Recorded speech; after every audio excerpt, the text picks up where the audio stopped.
दोस्तों, मेरी चैनल पे आप सभी का बहुत बहुत स्वागत है। आज एक नया टॉपिक के बारे में बात करेंगे। थंबनेल देख के आप लोगों को तो मालूम चल ही गया होगा कि मेन फोकस आज कहाँ है। चलिए मैं एक बार बोल देता हूँ। Nifty fifty all time high पे है। कल जब मार्केट ओपन होगा तब भी मार्केट शायद ऑल टाइम हाई, एक नया ऑल टाइम हाई लग रहा है। लेकिन ये जो निफ्टी का जो ऑल टाइम हाई है, ऐसा कौन सा स्टॉक्स है जो निफ्टी की रैली को फ्यूल कर रहा है, ये जानना जरूरी है। उनमें से कुछ स्टॉक्स है, 8 ऐसे स्टॉक्स है जो मार्केट को अभी फ्यूल कर रहा है, निफ्टी को। ठीक है। निफ्टी ऑल टाइम हाई, लगातार ऑल टाइम हाई जो निफ्टी लगा रहा है, इसी स्टॉक की वजह से लगा रहा है। तो हम लोग एनालिसिस करेंगे और देखने की कोशिश करेंगे कि ये जो हाई है, कौन कौन से स्टॉक के वजह से निफ्टी लगातार ऑल टाइम हाई लगा रहा है। क्या उन स्टॉक में रैली खत्म हो चुका है या फिर फर्दर रैली देखने को हमें मिल सकता है। तो ऐसी 6 से 7 स्टॉक्स है जिसका मैं आज एनालिसिस करूंगा आप सभी के सामने। ठीक है। तो पहला ऐसा स्टॉक है आपका HDFC बैंक। तो चलिए हम लोग HDFC बैंक को एनालिसिस करते देखते हैं कि आने वाले महीनों में मंथली बेसिस पे, डेली बेसिस पे कहाँ पे जा सकता है HDFC बैंक। ठीक है। ध्यान रखिएगा, ये जनरल प्रिडिक्शंस है, ये जनरल एनालिसिस है। अगर मार्केट में कुछ खराब न्यूज आ गया, कुछ ऐसा कुछ हो गया कि कोई फिर से कोई नया वार हो गया, फिर से नया कोई कोविड जैसा सिचुएशन आ गया, तो अलग बात है।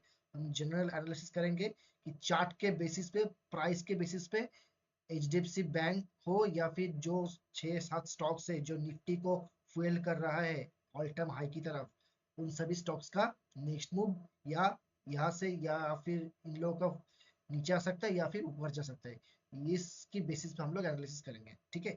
तो चलिए, 3 टाइप का एनालिसिस होगा, मंथली बेसिस पे, डेली बेसिस पे और इंटरडे बेसिस पे। तो चलिए हम लोग एक बार देखते हैं। पहला जो स्टॉक है वो है आपका HDFC बैंक। ठीक है। हम इस HDFC बैंक के स्टॉक्स को हम लोग एनालिसिस करेंगे। ठीक है। HDFC बैंक जो 52 है, लगभग 52 हाई के आसपास ही है। आप लोग देख पाओगे कि HDFC बैंक का जो 52 हाई है वो है 1024। ठीक है। अभी जो मार्केट है 977 पे है।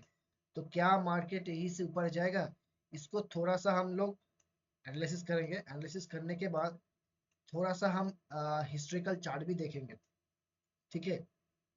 ये जो चार्ट पैटर्न दिख रहा है ना, यहाँ से एक ट्रेंड लाइन हम लोग ड्रॉ करने की कोशिश करेंगे। ट्रेंड लाइन ड्रॉ करने की कोशिश करेंगे। ये ट्रेंड लाइन यहाँ से, यहाँ से जो ट्रेंड लाइन है, ये ट्रेंड लाइन कभी भी, जब भी मार्केट ने इस ट्रेंड लाइन को क्रॉस किया है, थोड़ा सा नीचे ही गया है। ठीक है। अब देखो, इस ये मंथली बेसिस का एनालिसिस है, तो मंथली व्यू के बेसिस पे ही हम लोग बात करेंगे। यहाँ पे ट्रेंड लाइन सपोर्ट लेके मार्केट ऊपर गया, यहाँ से ट्रेंड लाइन सपोर्ट लेके मार्केट ऊपर गया, यहाँ से ट्रेंड लाइन सपोर्ट लेके मार्केट ऊपर गया, यहाँ से ट्रेंड लाइन सपोर्ट लेके मार्केट ऊपर गया, फिर से यहाँ से ट्रेंड लाइन सपोर्ट लेके मार्केट ऊपर गया, फिर से यहाँ से ट्रेंड लाइन सपोर्ट लेके मार्केट ऊपर गया, नीचे तो आया लेकिन ज्यादा टिका नहीं, फिर से ट्रेंड लाइन सपोर्ट लेके नीचे गया, ऊपर चला गया, फिर से यहाँ पे ट्रेंड लाइन सपोर्ट पे ऊपर गया। लेकिन अभी ये जो वाला रेंज है, ये वाला जो रेंज है, अभी मार्केट इस ट्रेंड लाइन के नीचे ही ट्रेड कर रहा है। अब इस ट्रेंड लाइन को कब अब इस ट्रेंड लाइन को अभी इस ट्रेंड लाइन को कब कब ऊपर जाएगा, यही मेन सवाल होना चाहिए आप लोगों के मन में। ठीक है। देखिए यहाँ पे एक चीज देखने की कोशिश कीजिए। मार्केट ने बहुत दिनों से, ठीक है, मार्केट का जो ये 1024 जो प्राइस टैग है, मार्केट ने हाल ही में इसको भी फेल किया था मंथली बेसिस पे। 1 अगस्त 2025 को मार्केट ने इसको क्रॉस करने की कोशिश की, हुआ नहीं। ठीक है। फिर से दिसंबर, 1 दिसंबर को भी मार्केट ने इस 1024 का जो प्राइस है, इसको क्रॉस करने की कोशिश की है लेकिन हुआ नहीं। ठीक है। फिर से एक बार फेल हो गया, यहाँ पे एक बार फेल हो गया, यहाँ पे। तो डबल टॉप ऑलरेडी इस प्राइस के ऊपर बन चुका है। अगर अगर जब तक HDFC बैंक इस प्राइस को ऊपर की तरफ नहीं तोड़ता, तो नई अप मूव की संभावना कम है। ठीक है।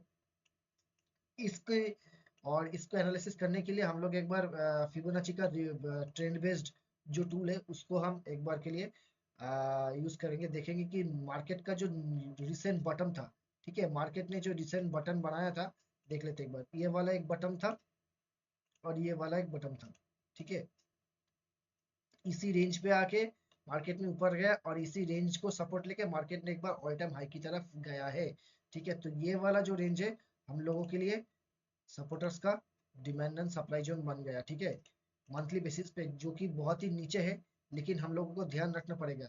और आज के एनालिसिस पे मैं ट्रेड एंगल का यूज करूंगा, ट्रेड एंगल का यूज करके आप लोगों को समझाऊंगा कि जब भी ट्रेड एंगल 50 या 60 के ऊपर चला जाता है तो मार्केट एक बार के लिए रिट्रेस करता है। तो क्या अभी क्या वो हालत है, चलिए एक बार हम लोग देखेंगे। लेकिन पहले मैं एक बार trend based Fibonacci retracement tool का यूज करके आप लोगों को दिखाऊंगा कि मार्केट अगर ऊपर जाएगा तो कहाँ तक ऊपर चल सकते हैं, क्योंकि मार्केट का रिसेंट जो बटन था यही है। तो यही से हम लोग एक बार टूल का यूज करेंगे, ठीक है। चलिए एक बार यूज करते हैं हम। यहाँ से सीधा यहाँ तक गया और फिर से हम लोग यहाँ पे ही सपोर्ट करके आएंगे, ठीक है। अगर हम उसी के हिसाब से देखें, मार्केट ऑलरेडी 0.618 का रिट्रेसमेंट टूल है, उसको ऊपर ऊपर जाके चल चुका है।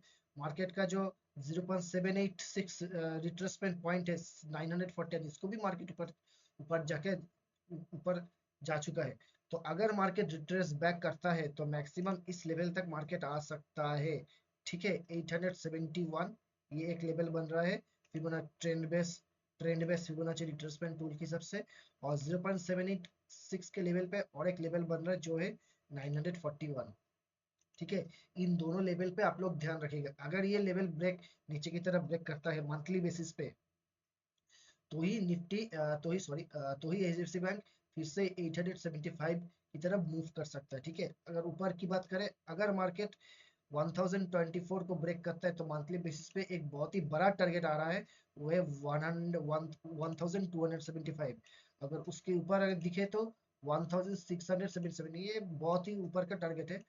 हालांकि अभी के लिए आप लोग को ये सोचना ही चाहिए, आप लोग सिर्फ ये सोचो कि अगर मार्केट जब तक मार्केट 1024 लेवल को टच नहीं करता, क्योंकि इसी लेवल पे दो बार टॉप बन चुका है, ठीक है। एक टॉप बना था आपका 1 अगस्त 2025 को और दूसरा टॉप बना था 1 दिसंबर 2025 को। तो इस दोनों, ये जो दो टॉप है वो दोनों टॉप एक ही प्राइस पे है, वो है 1024। जब तक H D F C bank है 1204 1024 इस प्राइस के लेवल ऊपर की तरफ जाके नहीं टिकता मंथली बेसिस पे, एक बड़ा सा अपमूव पेंडिंग ही रहेगा, ठीक है। इसको समझने की कोशिश कीजिएगा, क्योंकि इसी प्राइस पे 4 महीने में, ठीक है, 1 2 3 4 5 महीने में दो बार टॉप बन चुका है। तो मंथली बेसिस पे 1024 एक बहुत ही बड़ा रेजिस्टेंस का जोन, रेजिस्टेंस के हिसाब से काम करेगा, ठीक है। यहाँ पे एक मैं टूल यूज करूंगा, देखिए ये है डायनामिक टूल। ये टूल कैसे काम करते हैं मैं आप लोगों को बाद में बताऊंगा, कौन सा टूल है ये भी मैं आपको बाद में बताऊंगा।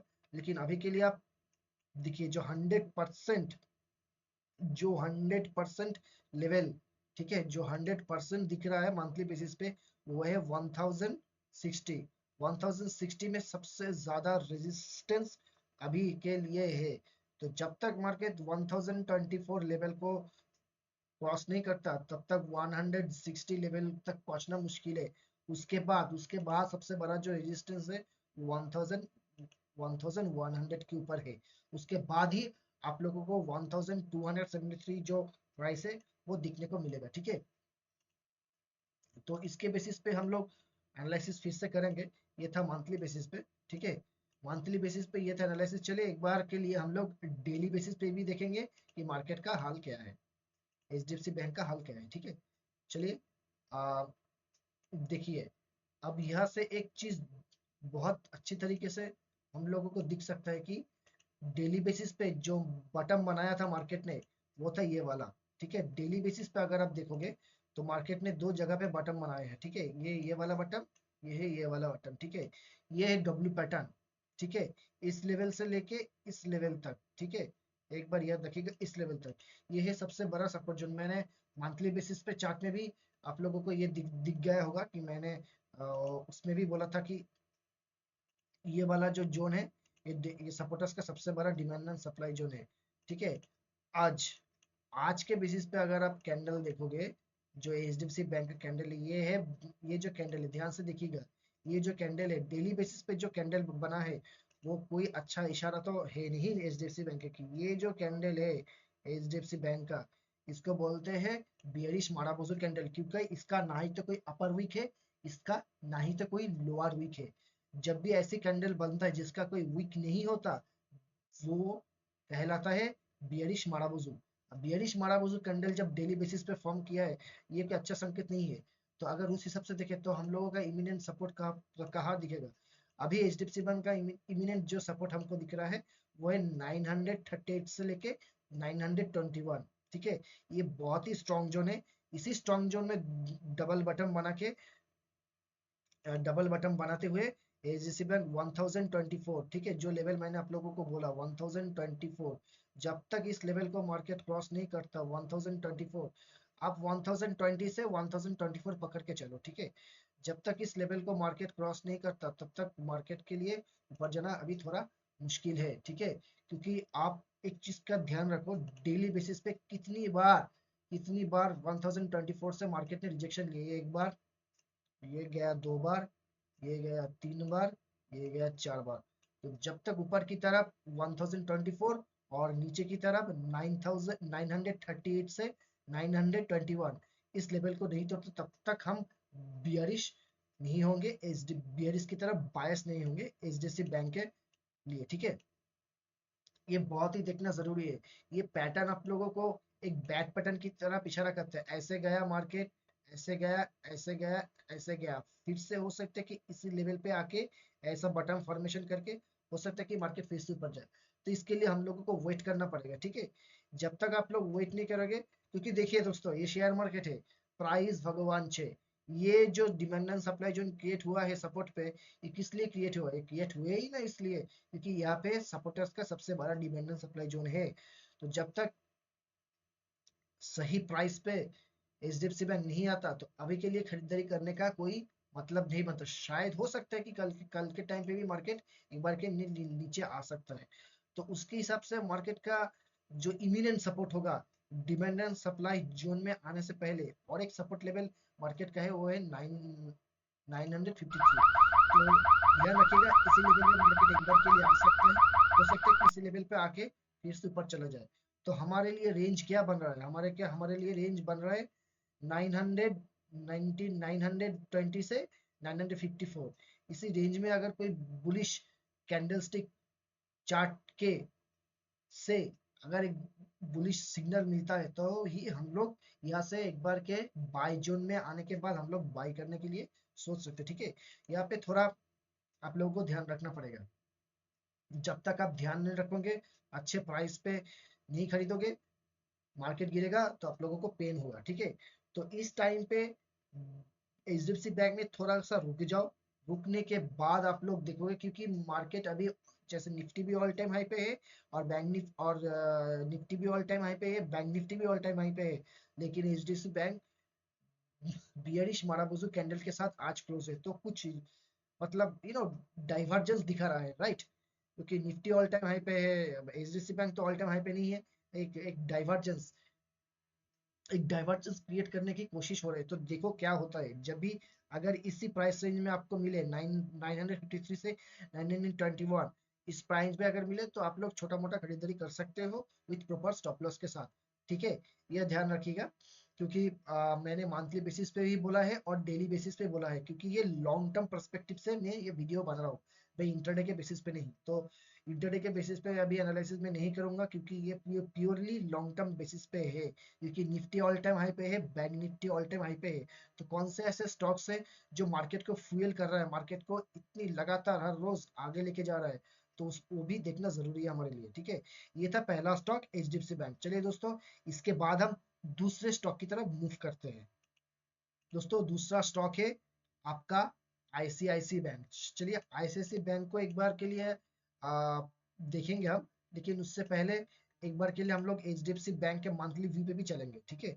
वो मैंने आप लोगों को बोला था कि ट्रेड एंगल के बारे में आप लोगों को मैं दिखाना चाहूंगा। मैंने पूरा यहाँ पे आप लोगों को दिखा दिया। इसको मैं अभी ड्राइंग को हटा रहा हूँ और मंथली बेसिस पे जाऊंगा, ठीक है। मंथली बेसिस का चार्ट मैंने ओपन कर लिया है। ठीक है, अभी यहाँ पे ना आप लोगों को एक मैं ट्रेड एंगल, ये ट्रेड एंगल क्या चीज है मैं आपको बाद में बताऊंगा, लेकिन आप लोग सिर्फ देख के रखो कि ट्रेड एंगल एक ऐसा टूल है, ये एंगल के हिसाब से बोलता है कि अभी इस स्टॉक पे बियरिश एंगल बना है या फिर बुलिश एंगल बनाया है। ठीक है, ये थोड़ा सा हम देखेंगे। चलिए एक बार के लिए हम लोग ट्राई करते हैं। आप कोई भी रिसेंट बॉटम से मार्केट को ऐसे क्लिक करो, और जहां से मार्केट गिरा है देखो, जब भी मार्केट 73% पे ऊपर गया है, इस रेंज पे मार्केट गिरा है। ठीक है, देखिए, चलिए यहाँ पे मैं एक हॉरिजॉन्टल रे बन देता हूँ। देखिए 73.480 डिग्री जब भी मार्केट हुए, मार्केट यहाँ से गिरा ही है। और एक रिसेंट बॉटम मार्केट ने फॉर्म किया है, चलिए उसको भी हम लोग देखेंगे। ठीक है, ये देखिए, यहाँ पे भी मार्केट ने बॉटम फॉर्म किया था, यहाँ पे गया था, यहाँ पे भी 70 डिग्री पे मार्केट बनाया था, और फिर से मार्केट थोड़ा सा रिट्रेस किया था। तो अभी जो उसके बाद लास्ट वाला बटन यहाँ पे मार्केट ने बनाया। चलिए इसके बेसिस पे हम लोग देखते हैं कि मार्केट अभी गिर सकता है या नहीं।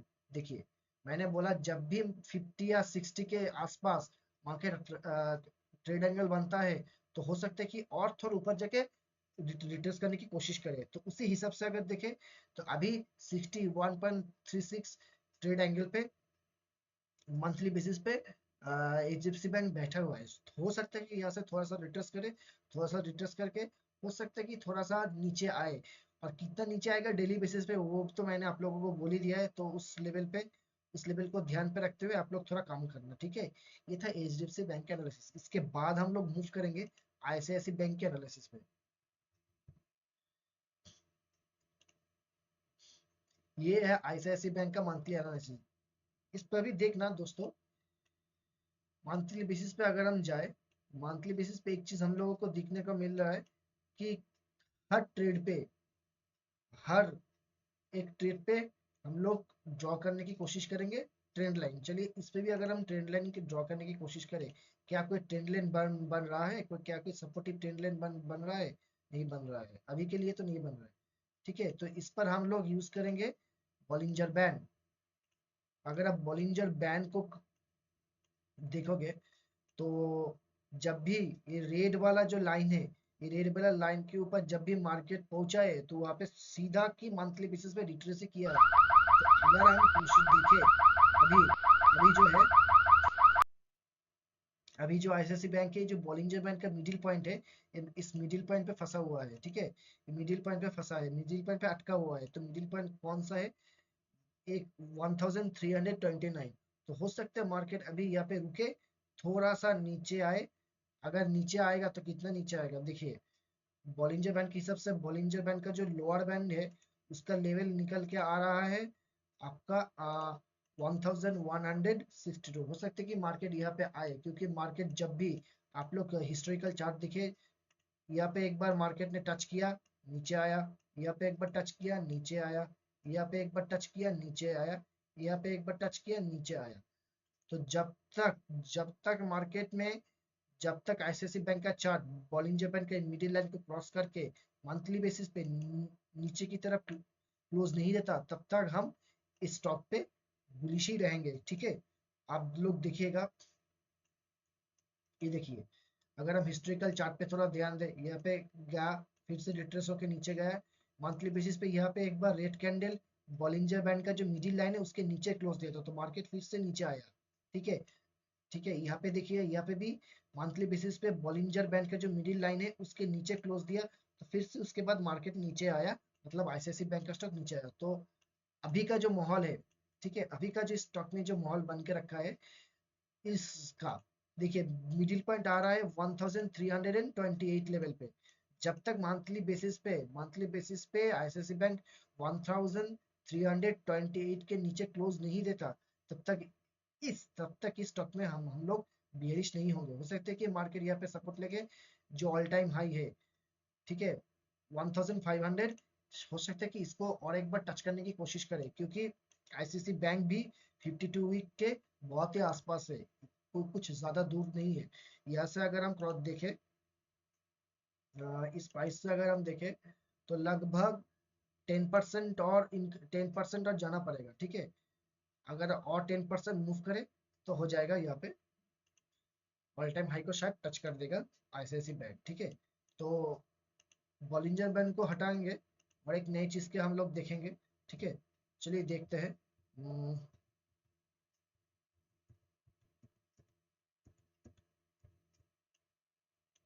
ठीक है, मैंने आप लोगों को समझा कि कितनी ये क्यों इस स्टॉक पे बॉलिंजर बैंड लगाना जरूरी था। बिना बॉलिंजर बैंड लगा के अब क्या ओवरबॉट है या ओवरबॉट नहीं है, इसको देखना थोड़ा मुश्किल हो जाता है। तो इसलिए मैंने स्टॉक पे आप लोगों के लिए थोड़ा सा बॉलिंजर बैंड लगाया है। बॉलिंजर बैंड लगाते हुए मैंने आपको दिखाया कि क्या है। ठीक है, अब चलिए बॉलिंजर बैंड को थोड़ा मूव करेंगे हम लोग। मूव करने के बाद थोड़ा सा यहाँ से पे एक ट्रेंड लाइन ड्रॉ करेंगे। ट्रेंड लाइन को ध्यान से देखिएगा, ट्रेंड लाइन कैसे यहाँ पे मैं ड्रॉ करता हूँ। ठीक है, चलिए। ठीक है, ये वाला है ट्रेंड लाइन। यहाँ पे एक रिग्रेशन ट्रेंड लाइन बन रहा है, इस पर ध्यान से देखिएगा। ठीक है, ये वाला ट्रेंड लाइन इस जोन को मार्केट रिस्पेक्ट कर रहा है। ठीक है, जब तक इस जोन को मार्केट रिस्पेक्ट कर रहा है हम लोग यहाँ पे एक मिनट, पैरेलल चैनल की तरफ से अगर हम देखें, ये वाला रेंज। ठीक है, इस रेंज को छोड़िए, इसको देखिए। ये वाला जो रेंज है, एक जो ट्रेंड लाइन है, इस ट्रेंड लाइन को आईसीआईसी बैंक हमेशा के लिए रिस्पेक्ट, अभी के लिए रिस्पेक्ट कर रहा है। तो जब तक इस ट्रेंड लाइन को नहीं तोड़ता, इस ट्रेंड लाइन को कब तोड़ेगा? ठीक है, इस ट्रेंड लाइन का जो पहला सपोर्ट लेवल आपको आ रहा है, वो आ रहा है इस लेवल पे। ठीक है, 1025 एक लेवल पे, इस लेवल पे आ रहा है। अगर इस इस ट्रेंड लाइन को, जो जो ये दो जो ट्रेंड लाइन मैंने ड्रॉ किया, अगर इसको ब्रेक करती है इस लेवल के नीचे, अगर इस लेवल के नीचे, ये वाला लेवल, इस लेवल के नीचे आप लोगों को आईसीआईसी बैंक जाते हुए दिखता है, तो आप लोग थोड़ा मंथली बेसिस पे सतर्क हो जाएगा, क्योंकि तब तब के लिए ये बेयरिश सिग्नल ही है। ठीक है, इस लेवल पर आपको थोड़ा ध्यान रखना पड़ेगा। अगर मंथली बेसिस पे हम लोग अगर मंथली बेसिस पे हम लोग ट्रेंड बेस फिबोनाची रिट्रेसमेंट को यूज करें, जो रिसेंट बटन बना है उसके हिसाब से, तो हम लोग दिखेंगे कि एक बार के लिए कौन सा नेक्स्ट अप मूव किस लेवल तक जा सकता है। ठीक है, तो देखिए, जो जो मार्केट ने बटन बनाया था, वो इसे वो बनाया था आपका इस लेवल पे। ठीक है, तो ये है आईसीआईसी बैंक का डेली चार्ट। चलिए डेली चार्ट पे हम लोग एक बार देखेंगे कि मार्केट कहाँ तक जा सकता है आईसीआईसी बैंक। ठीक है, तो आईसीआईसी बैंक का जो रिसेंट लो बना था, वो बना था आपका इस लेवल पे। ठीक है, ये वाला एक है और ये वाला एक है। इस रिसेंट टाइम पे इस लेवल पे मार्केट ने बटन बनाया था, तो इसी लेवल को हम लेके चलेंगे। ठीक है, हमारा फिबोनाची जो ट्रेंड बेस्ड टूल है उसको यूज करेंगे इसी लेवल से। ठीक है, इसी लेवल से हम लोग यूज करेंगे। और ये था मार्केट का टॉप। ठीक है, उसके हिसाब से अभी के लिए जो जब सबसे ज्यादा लेवल आ सकता है, वो है आपका ये वाला लेवल। ठीक है, हम नेक लाइन को हम पकड़ेंगे। मतलब तीन चीजों का ध्यान रखना पड़ेगा जब आप trend base Fibonacci retracement tool को यूज करेंगे। ठीक है, देखिए जहाँ पे रिसेंट टाइम में बटन बना था और रिसेंट और जो मार्केट का ऑल टाइम हाई है, उसके बेसिस पे मैक्सिमम आपकी सबसे मार्केट कहाँ किन लेवल तक नीचे आ सकते हैं, उसको उन तीनों पॉइंट को कनेक्ट करना पड़ेगा। तो उन तीनों पॉइंट को अगर हम कनेक्ट करें तो मार्केट अभी यहाँ पे दिख रहा है। ठीक है, यहाँ पे दिख रहा है। तो उसी हिसाब से अगर हम देखें तो फिबोनाची का जो गोल्डन रेशियो है, रेशियो रिट्रेसमेंट टूल है, वो आ रहा है आपका यहाँ पे 1475। तो लगभग अभी और भी जगह बचा हुआ है आईसीआईसी बैंक में ऊपर जाने के लिए। ठीक है, थोड़ा सा जगह अभी बचा है। ठीक है, अभी बहुत सारा जगह बचा है ऊपर जाने के लिए। 0.68 जो इसको कहा जाता है फिबोनाची रिट्रेसमेंट का गोल्डन रेशियो। ठीक है, अगर उसके बाद देखें, अगर 50% रिट्रेसमेंट की तरफ हम लोग देखें तो आ रहा है 1437। और अगर हम 0.61 लेवल की तरफ देखें तो आ रहा है 1475। ठीक है, तो इन दोनों लेवल तक जगह है। मतलब अब सीधा सा सीधा हिसाब यही है कि अभी जगह बचा हुआ है आईसीआईसीआई बैंक के लिए ऊपर मूव करने के लिए। 52 हाइक से थोड़ा सा नीचे अभी रिट्रेसमेंट करके आया है। अगर देखें तो कितना परसेंट रिट्रेसमेंट किया है, अगर ऊपर से देखें तो रिट्रेसमेंट अभी अभी जो मार्केट किया है, लगभग आपका 10% रिट्रेसमेंट तो हो ही चुका है स्टॉक में। ठीक है, टॉप के लेवल से अभी इस लेवल तक मार्केट में 10% का रिट्रेसमेंट हो चुका है। तो हो सकता है कि अब यहाँ से मार्केट थोड़ा सा ऊपर जाए, लेकिन हमें इंटरडे बेसिस के बेसिस पे दो लेवल का हमें ध्यान रखना पड़ेगा, ठीक है। ये लेवल है, एक है ये वाला लेवल, ठीक है। अगर अगर कल को 1347 के नीचे आ सकता है तो आप लोग थोड़ा शॉर्ट करने के बारे में सोच सकते हो। अगर नहीं जाता तो आप यहाँ से थोड़ा सा अकोमोडेशन करने की सोच सकते हो, क्योंकि अगर इस लेवल पे अगर ऑल टाइम हाई की तरफ देखे तो अभी भी 9% का अप मूव हमें दिख रहा है। अगर 9% अगर आपको 2 या 3 महीनों में भी मिलता है तो ये बहुत बढ़िया चीज़ है भाई, ये बहुत बढ़िया चीज़ है, ठीक है। तो सोचो अगर यहाँ से अगर आईसीआईसी बैंक को 9% मूव मिला और वहां से 1% भी मूव अगर निफ्टी को मिला तो निफ्टी का 1% मूव भाई 500-600 पॉइंट का मूव आपको वहां पे निफ्टी निफ्टी में भी मिल सकता है, ठीक है। तो इस बात को ध्यान में रखते हुए काम करिएगा। ये था आपका आईसीआईसी बैंक का एनालिसिस। इसके बाद हम लोग चलेंगे बजाज फाइनेंस की तरफ, ठीक है। देखेंगे कि बजाज फाइनेंस के स्टॉक में क्या हालचाल है, ठीक है। ये देखिए ये है बजाज फाइनेंस का स्टॉक, ठीक है। बजाज फाइनेंस का जो ऑल टाइम हाई है, चलिए मैं एक बार दिखा देता हूँ, वो 1107 पे है। और अभी जो मार्केट रुका है वो है 978 पे। तो यहाँ से मार्केट लगभग कितना करेक्शन हुआ है, चलिए एक बार हम लोग अगर देखेंगे तो करेक्शन हुआ है लगभग आपका 12% करेक्शन हुआ है स्टॉक, ठीक है। अभी मार्केट 12 अभी बजाज फाइनेंस स्टॉक लगभग आप मान के चलो 12% नीचे की तरफ पुल बैक किया है, ठीक है। तो अभी जो हाल है वो कितना तक जा सकता है, ठीक है। देखिए एक चीज ये पे इस स्टॉक में मैं फिर से एक बार आप लोगों को ट्रेंड लाइन यूज करके दिखाऊंगा, लेकिन एक चीज ये देखिए ट्रेड एंगल हर जगह आप यूज नहीं कर सकते। जहाँ पे आपको ट्रेंड लाइन यूज करना दिखेगा वहीं पे दिखेगा। देखिए ये फिर 53% आया, मार्केट नीचे आया। अगर यहाँ से हम लोग नीचे देखें तो 19%, मतलब मार्केट अभी यहाँ से ऊपर ही जाएगा, ठीक है। तो मेरा मानना है कि मार्केट यहाँ से ऊपर जाएगा, तो मार्केट के इमिनेंट सपोर्ट कहाँ बन रहा है तो हमें ये देखना पड़ेगा। अभी के लिए बजाज फाइनेंस लिमिटेड का जो बजाज फाइनेंस स्टॉक का जो इमिनेंट सपोर्ट है उसका सपोर्ट आ रहा है आपका इस लेवल पे, ठीक है। 9063 लेवल पे अभी के लिए आप लोगों को एक इमिनेंट सपोर्ट देखने को मिल रहा है। लेकिन डेली बेसिस पे जो कैंडल मिला है इसको बोलते हैं शूटिंग स्टार, ठीक है। तो हो सकता है कि कल के लिए मार्केट इस लेवल को भी ब्रीच कर जाए। ये जो बोलते हैं इसको बोलते हैं शूटिंग स्टार, ठीक है। ऊपर ऐसा लॉन्ग विक बना के, ठीक है, इसको बोलते हैं शूटिंग स्टार। अगर कल को मार्केट अगर कल को बजाज फाइनेंस लिमिटेड को मार्केट आपको लगता है कि अगर दिखे कि 963 लेवल को क्रॉस कर रहे हैं तो आप लोग जो लोग शॉर्ट सेल में बिलीव करते हो वो लोग करो, नहीं तो आज जो लोग बाइक करने की सोच रहे हो वो थोड़ा सा रुक जाओ। मैं अभी आप लोग को इसका डिमांड एंड सप्लाई जोन दिखाता हूँ। देखिए इसका जो नेक्स्ट वाला जो डिमांड सप्लाई जोन से सबसे बड़ा अकोमोडेशन जोन था वो इसी लेवल पे था। इसी लेवल में मार्केट ने एक बहुत ही छोटा सा inverse head and shoulder pattern create किया था। ये था वो पैटर्न, ये वाला देखिए। ये हो गया आपका लेफ्ट शोल्डर, ये हो गया हेड, ये हो गया राइट शोल्डर। तो इसको क्रॉस करते मार्केट ने इतना बड़ा रैली दिया था, ठीक है, इतना बड़ा रैली दिया था। तो उसी हिसाब से मार्केट का सबसे स्ट्रॉन्गेस्ट सपोज जोन अगर बजाज फाइनेंस के स्टॉक में किसी लेवल पे बन रहा है वो है 921, ठीक है। इस लेवल को आप लोग भूलिएगा मत, क्योंकि इसी जोन में सबसे बड़ा अकोमुलेशन जोन हुआ था, ठीक है। इसी जोन पे सबसे बड़ा अकोमुलेशन जोन हुआ था, इसके बाद ही बजाज फिनसर्व ने ऑल टाइम हाई की तरफ गया था। तो आप लोगों को थोड़ा सा देखना पड़ेगा।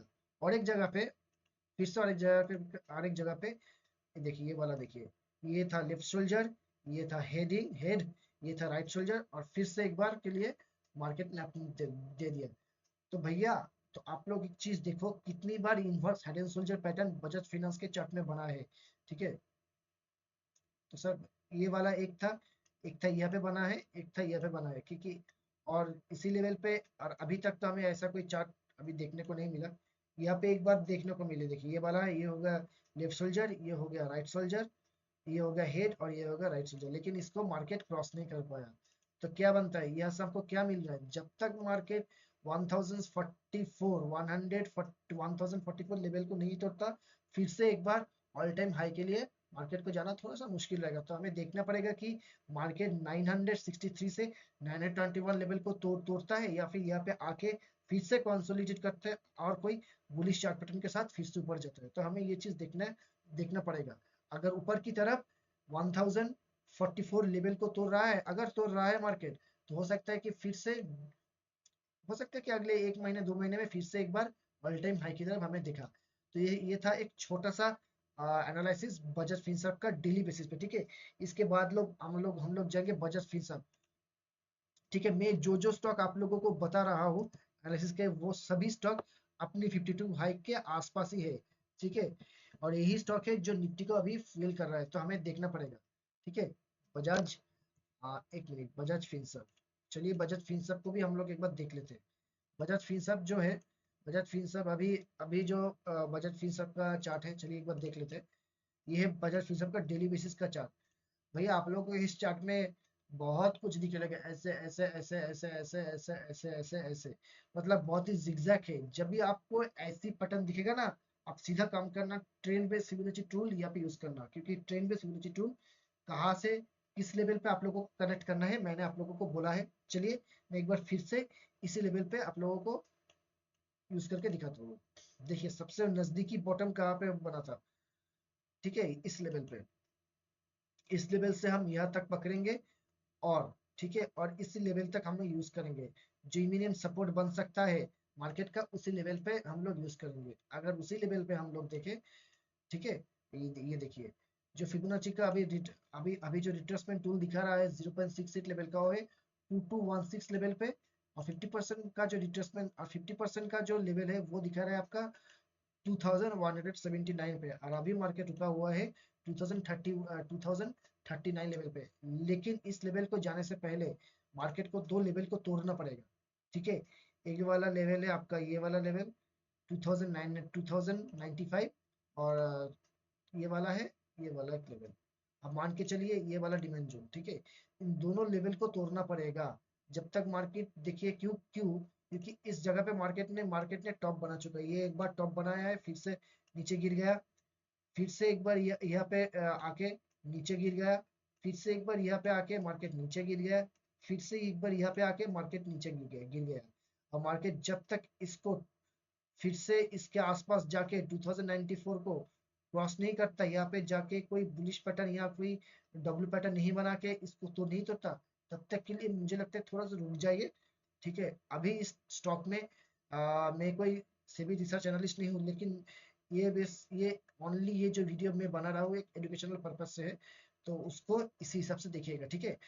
जब तक बजाज फिनसर्व 2094 लेवल को तोड़ के ऊपर सस्टेन नहीं करता डेली बेसिस पे या वीकली बेसिस पे, तब तक के लिए इस स्टॉक में आपको नहीं घुसना चाहिए, क्योंकि इसी लेवल पे आके मार्केट ने बहुत बार रिजेक्ट किया है। तो हमें इस लेवल पे थोड़ा ध्यान रखना पड़ेगा। अभी कुछ दिन वेट कीजिए, इस लेवल तक जाने दीजिए। अगर जाने के बाद मार्केट में यहाँ पे टिकता है, कोई bullish candle stick chart pattern बनाते हैं, तभी हम लोग ऊपर जाने के, तभी इस स्टॉक में हम लोग लंबे समय के लिए एक बुलिश साइड के लिए बाई के बारे में सोचेंगे, ठीक है। तो इस पे आप ध्यान रखिएगा।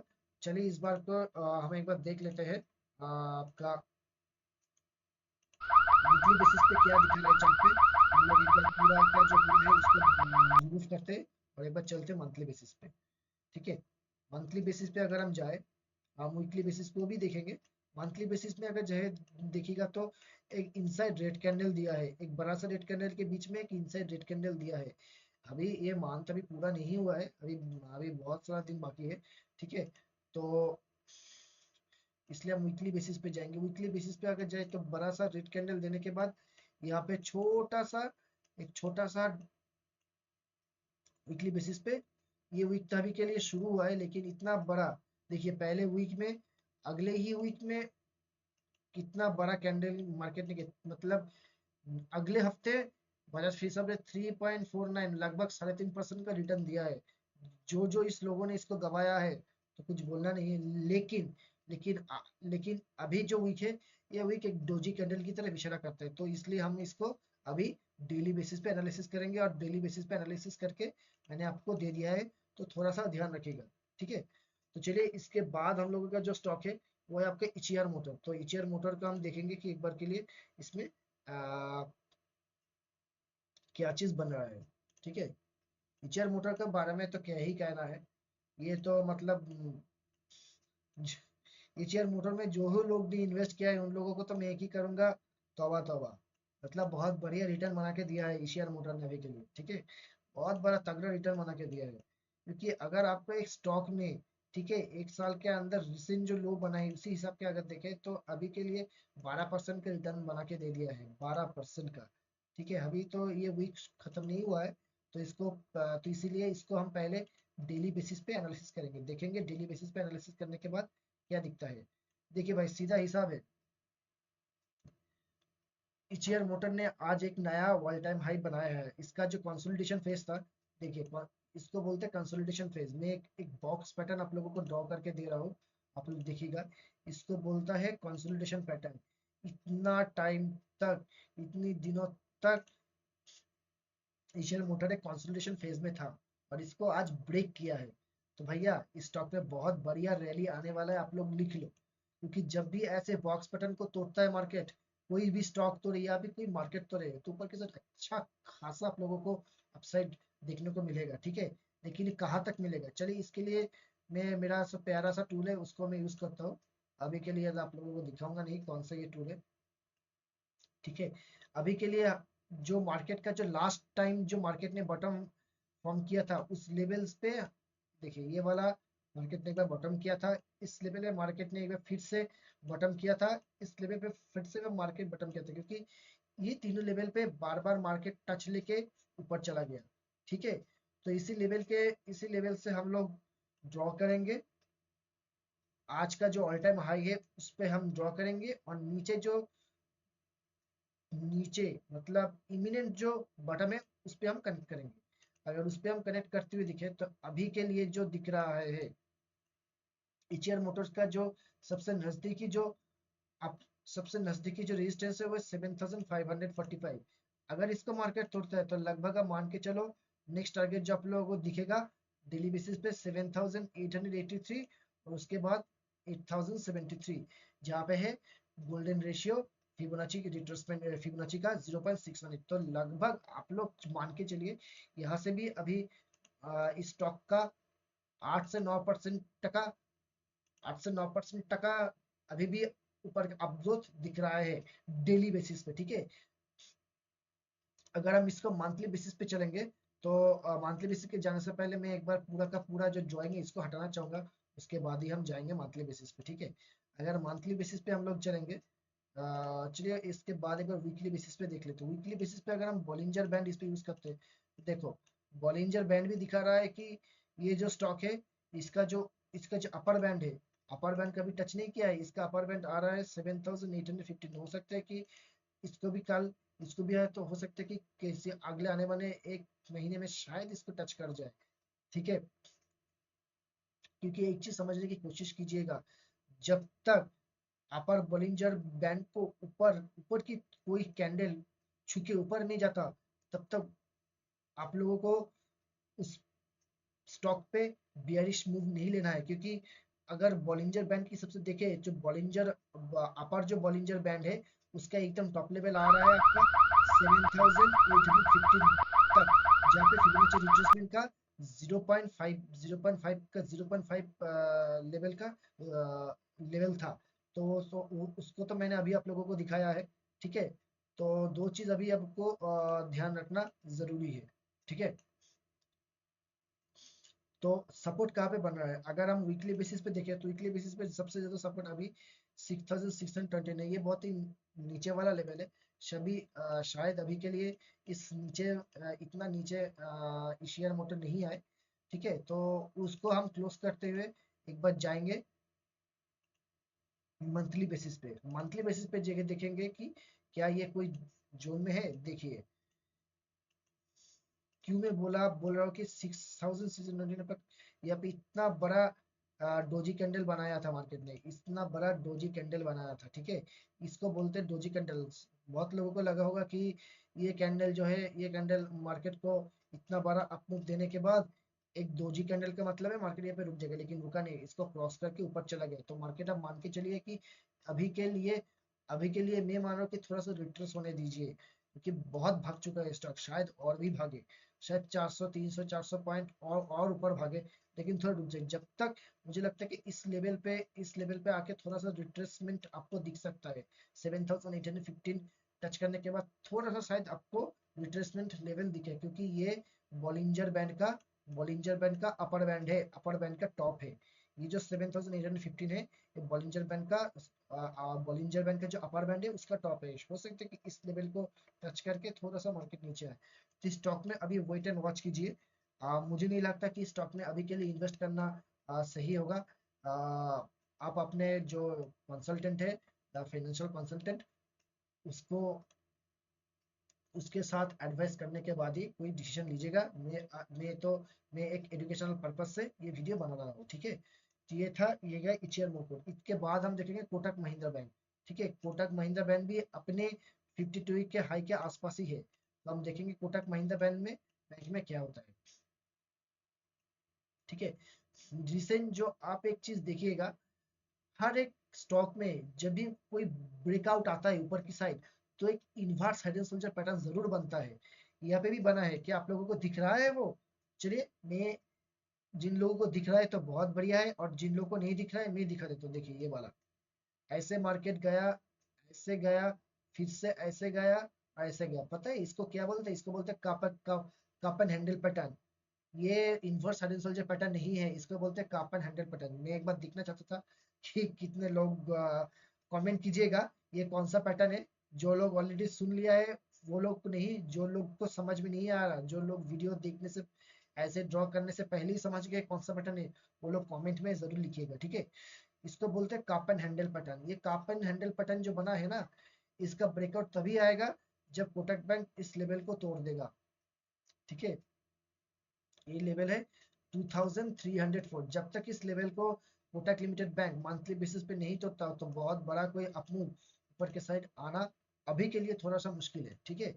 तो हमें इस लेवल पे जब तक मार्केट नहीं आता तो तब तक स्टॉक को वेट एंड वॉच करना है, ठीक है। ये था मंथली बेसिस पे। अगर हम डेली बेसिस पे देखें, देखिए, अगर आपको चार्ट थोड़ी सी भी समझना आता है ना दोस्तों, तो इतना कोई टफ नहीं है, इतना कोई टफ है ही नहीं इस चीज को समझना। आप थोड़ा, आप खुद भी देख सकते हो डेली बेसिस पे। यहाँ पे आके मार्केट यहाँ से गया, फिर से यहाँ पे आके यहाँ से ऊपर गया, फिर से यहाँ से आके फिर से ऊपर गया। ये तो सीधा का सीधा अपन हैंडल पैटर्न ही बना रहा है डेली बेसिस पे भी, और मंथली बेसिस पे भी हमें एकदम आराम से दिख रहा है कि बहुत ही नजदीक है। क्योंकि बहुत ही नजदीक है कोटक बैंक अपनी 52 हाई के आसपास। अभी जो आज के दिन पे जो क्लोज दिया है 2190 रुपीज पे, और 52 वीक हाई है 2304 रुपीज पे। तो ज्यादा नहीं, कितना अभी बाकी है? अगर हम यहाँ से क्रॉस करके देखें तो लगभग 5% अगर यहाँ से 122 पॉइंट, लगभग 122 पॉइंट ऊपर जाना कोई इतना भी मुश्किल बात नहीं है। क्योंकि कल ऐसे भी लगता है कि बैंक निफ्टी बहुत ही ऊपर जाके क्लोज देगा। 100 150 पॉइंट का आपको तो दिखेगा बैंक निफ्टी में भी और बैंक निफ्टी में भी, क्योंकि जिस तरीके से डाउ जोन्स अभी बढ़ा है, तो थोड़ा सा तो अप मूव आपको दिखेगा। कि अगर थोड़ा सा चेक करें तो ओ, डाउ जोन्स गिरा है। डाउ जोन्स 800 पॉइंट, 800 तक पॉइंट का मूव था, लेकिन लगता है यहाँ से 150 200 पॉइंट अब गिरा है। चलिए, गिरा है तो हम देखेंगे। तो इसके ध्यान में रखिएगा। एकदम एकदम सिंपल सा अपनो कप एंड हैंडल पैटर्न बना है। इस कप एंड इसका अगर इमिनेंट हम सपोर्ट बोले, तो सपोर्ट इसी लेवल पे आ रहा है। एक तो ये लेवल पे आ रहा है 2054 लेवल पे। इसके बाद एक बार सपोर्ट आ रहा है आपका 1925 लेवल। इतना नीचे आएगा नहीं मार्केट, क्योंकि इसी लेवल पे मार्केट ने दो बार बॉटम ऑलरेडी फॉर्म कर चुका है, ठीक है। इस लेवल पे ये एक बार, ये दो बार, ये तीन बार और ये चार बार, ठीक है। क्योंकि अगर हम जूम आउट करें तो आपको दिखेगा कि इसी लेवल पे मार्केट ने दो बार बॉटम फिल आउट की है। देखिए, एक डब्ल्यू पैटर्न बनाया है मार्केट ने, ये वाला, ये वाला, ये वाला, ये वाला, और फिर से ऊपर गया। तो ये वाला लेवल और ये वाला लेवल, इन दोनों लेवल पे मार्केट ने एक बार बटन बना चुका है। अगर मार्केट नीचे की तरफ आता है तो 2054 मार्केट के इमिनेंट सपोर्ट जोन होगा, ठीक है। इसी लेवल पे आसपास अगर मार्केट आता है तो ही खरीदने की कोशिश कीजिएगा, उससे पहले मत मत कोशिश कीजिएगा। ये सिर्फ मैं एक एजुकेशनल पर्पज से बना आप लोगों को बोल रहा हूँ। अगर मान लीजिए फिर से मार्केट अगर उससे आगे अगर कोई सपोर्ट है मार्केट का, तो है ये वाला सपोर्ट, ठीक है। 2112 के आसपास एक सपोर्ट है, आप लोग इस सपोर्ट को भी देख सकते हो। लेकिन सबसे ज्यादा एकोमुलेशन जोन जिस लेवल पे हुआ था मार्केट का हाल ही में, वो था ये वाला लेवल। और काफ हैंडल जो पैटर्न बना है ये तो बहुत लॉन्ग टर्म चार्ट अगर आप देखोगे तो आपको दिखेगा। ठीक है, यहाँ पे काफ एंड हैंडल पैटर्न बनाया है, काफ एंड हैंडल पैटर्न बनाया था, और पैंडल और मैं उसको आपको दिखा भी चुका हूँ। ठीक है, तो इस स्टॉक में ज्यादा कुछ करने की है नहीं, जब तक इस जोन में अगर आए, तो अगर कोई बुलिश कैंडलस्टिक चार्ट पैटर्न बना रहा है तो आप लोग एक बार के लिए यहाँ पे थोड़ी सी बाई करने पे सोच सकते हो। ठीक है, तो बहुत ही सिंपल सा है, ज्यादा कुछ एनालिसिस करने का है नहीं है अभी कोटक बैंक में। इसके बाद जो आखिरी स्टॉक है, ऐसे 7 स्टॉक मैंने आज आपके एनालिसिस करके बोला है, जो निफ्टी का जो हर दिन जो ऑल टाइम हाई निफ्टी मार रहा है उसको फ्यूल ये 7 स्टॉक ही कर रहा है। तो 6 स्टॉक मैंने ऑलरेडी एनालिसिस करके दिया है, और लास्ट और आखिरी वाला एक स्टॉक है, तो लास्ट और आखिरी वाला एक स्टॉक है, तो उसको आप लोग देखिएगा, वो है आपका भारती एयरटेल। ठीक है,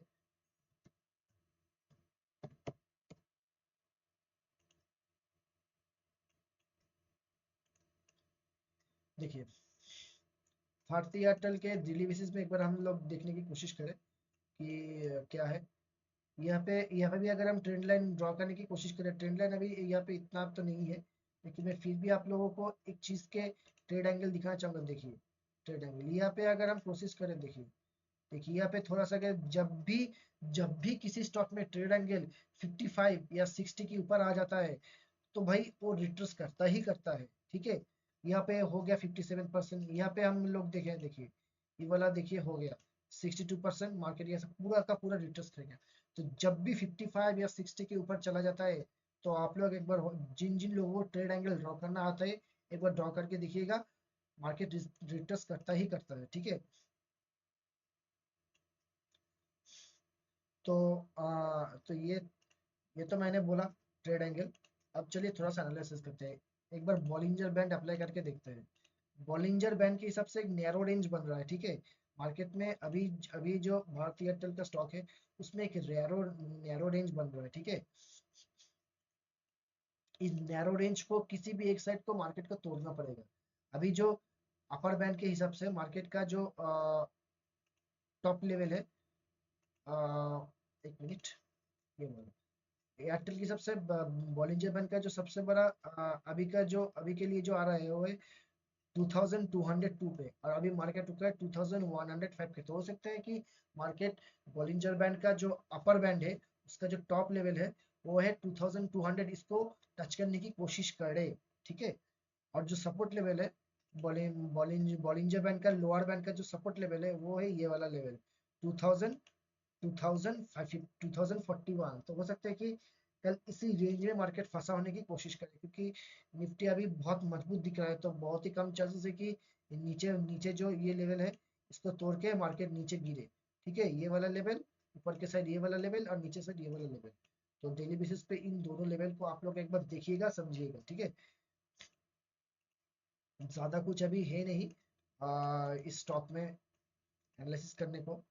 लेकिन एनालिसिस करने से पहले आप लोगों को मैं दिखाना चाहूंगा कि इस स्टॉक का भी एक एक्यूमुलेशन फेज है। ठीक है, वो एक्यूमुलेशन फेज आप लोग आइडेंटिफाई कीजिए, क्योंकि हर स्टॉक का जब भी कोई बड़ा अप मूव देता है तो ये उससे पहले एक एक्यूमुलेशन फेज में रहता है।